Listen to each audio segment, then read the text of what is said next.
The Game Boy had an incredibly long life for a piece of gaming hardware, with it being released in 1989 and not being discontinued until the year 2003. This long life brought tons of memorable and beloved games with it, and despite the system's audio and graphical limitations, it was the first time gamers could genuinely take good and engaging titles on the go. The system was the birth of the Pokemon franchise, which went on to become, well, the Pokemon franchise, that you definitely know about already, but other smash hit titles like Super Mario Land 2, 6 Golden Coins also pushed Nintendo into the status of a home entertainment staple. And of course we'll be talking about Super Mario Land 2 as well as Pokemon Gold and Silver in today's episode. But first we want to talk about a surprisingly interesting Game Boy game with a truly unique feature, Mission Impossible. Film tie-ins used to be far more prevalent in the gaming space at the time of the Game Boy, with most of which honestly being a total waste of time. Companies knew that they could make a quick buck selling games to people that had just seen the latest blockbuster, so relatively mundane video games were a great means of extra revenue for small to mid-sized game studios and film studios alike.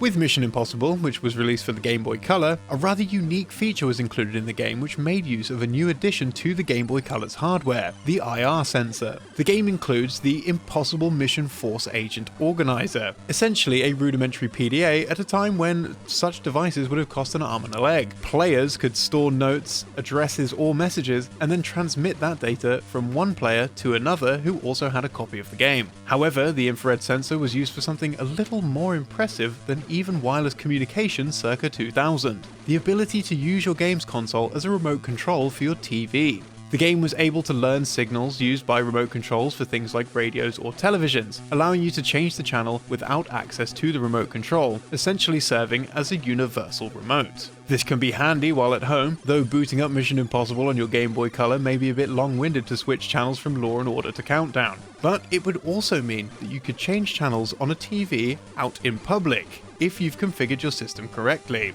even working from up to 20 feet away. This essentially grants the player the ability to be their own small-time Tom Cruise, or even smaller-time Tom Cruise.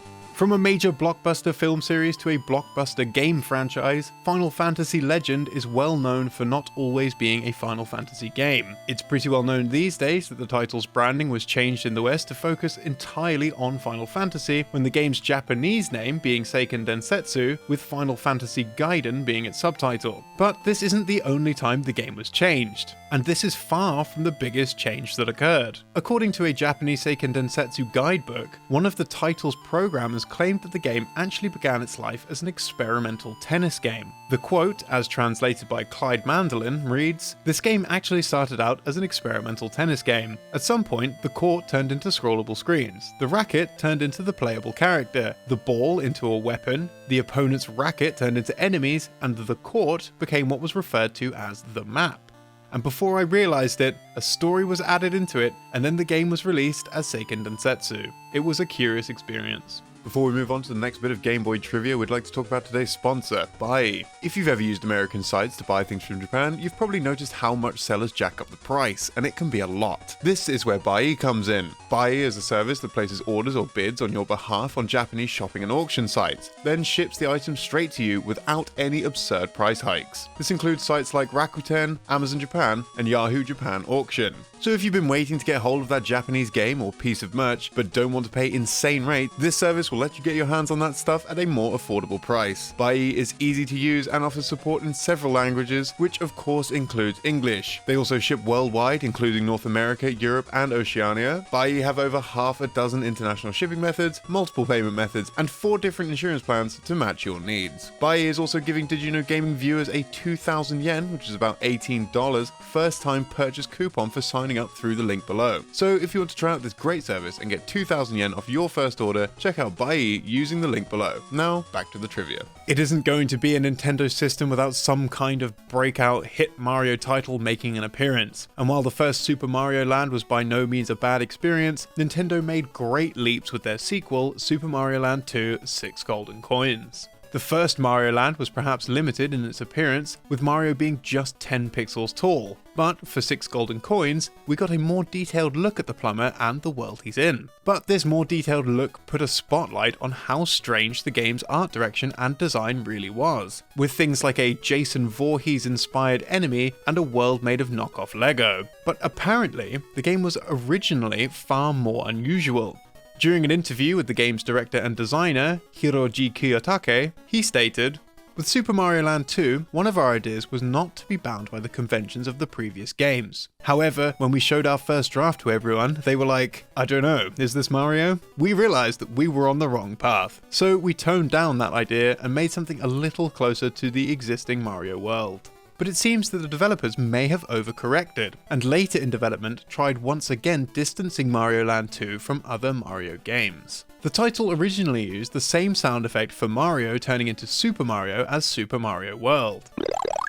But halfway into development, the team decided that hearing the Super Mario World sound effect on the Game Boy was just a bit off. And they were afraid that players would become negatively conscious of the fact that they were playing on a small screen, and begin to compare Mario Land 2 with the audibly and graphically far superior Mario World. 6 Golden Coins was also the birthplace of one of Mario's most iconic characters, Wario. Wario didn't just work as a fantastic villain for the series, but could even transition the gap of antagonist to protagonist. Wario Land 2 for the Game Boy was an extremely well-received title, and most likely served as the cement for Wario's position in the Mario franchise. The title received a re-release just a few months after its initial release on the OG Game Boy, which optimized it for the Game Boy Color hardware. In the Game Boy Color enhanced release of the game, while still possible to play on a Game Boy or a Game Boy Color, the save files for both systems were not compatible with each other. For this reason, when trying to play a Game Boy Color save file on the Game Boy, or vice versa,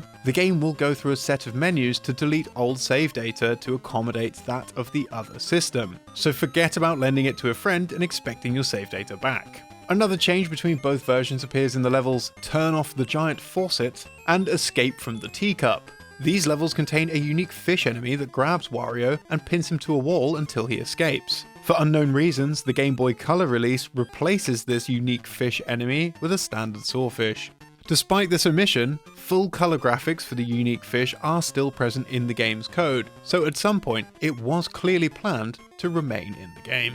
Another Nintendo series with a strong following is the curled ball of strawberry milkshake Kirby. Kirby's Dream Land 2 actually contains a fairly large number of secrets and cameo appearances from other familiar faces, such as the mini-boss Blocky, who originally appeared as one of the enemies in HAL Lab's earlier series, Adventures of Lolo. Not only this, but if the player frees the same animal friend as they're already riding, then there is a fairly infrequent occurrence that the sacks which usually contain Gooey will instead contain Blob, a female version of Gooey. This isn't the case in the game's original Japanese release though, where Blob's role is actually taken by Chao, the female protagonist from Famicom Fairy Tales Yuyuki, a Japanese-only Famicom Disk System adventure game by Nintendo. It's also possible to unlock a sound test mode in the game, which displays an image of Kirby, Rick, Kine and Koo all sitting around a table, whilst Gooey and Blob play a piano in the background. Once again, however, this differs from the Japanese release of the game, where Chao can be seen sitting at the piano, recreating a scene from Famicom Fairy Tales Yuyuki. Another of the Pink Puffball's games to hit the Game Boy was Kirby Star Stacker, and this too had a number of elements changed when localized outside of Japan. One of the most notable is the game's various food items being swapped from fairly common dishes in Japanese cuisine to something more commonly found throughout the West. One other thing missing from Western territories was a complete remake of the game, released as Kirby's Super Star Stacker in 1998, exclusively in Japan for the Super Famicom. At one stage the game was set to be localized internationally, but because the Super Nintendo was coming to the end of its lifespan in North America and Europe, the decision was made to keep it exclusive to Japan. Now, Radar Mission is likely one Nintendo-developed game that you didn't keep up with. Released in 1990, the title is a fairly simple take on the classic tabletop game Battleships, and since the general theme of the game is war, it seems Nintendo wanted to sneak in their own little Easter egg to reference another of their popular licenses. In the game, the player uses a star symbol, while the enemy forces use a moon symbol, the same symbols used by the ally and enemy forces in Famicom Wars, as well as the other Wars titles, such as Advance Wars. And now it's time for what probably half of you clicked the video for, some Pokemon trivia. Here's some very obscure trivia from Pokemon Gold and Silver that is so rare it can only be seen by trading important items with your friends. Gaming YouTuber Pika's Prey managed to discover a small piece of text that only appears under certain conditions. In the game, Claire, the leader of Blackthorn Gym, gives the player the task of setting out for the Dragon's Den in order to obtain a Dragon Fang, a key item only found in this location. However, if the player obtains the Dragon Fang through another means, such as either trading it through a Pokemon who is holding the item, or by hacking the item into the player's inventory, Claire will be most upset. She actually refrains from giving the player the Rising Badge, and will call them out for having cheated, as the item has not been obtained from the game's Dragon's Den. She will say, "You did not get that at Dragon's Den. Trying to cheat like that. I'm disappointed in you."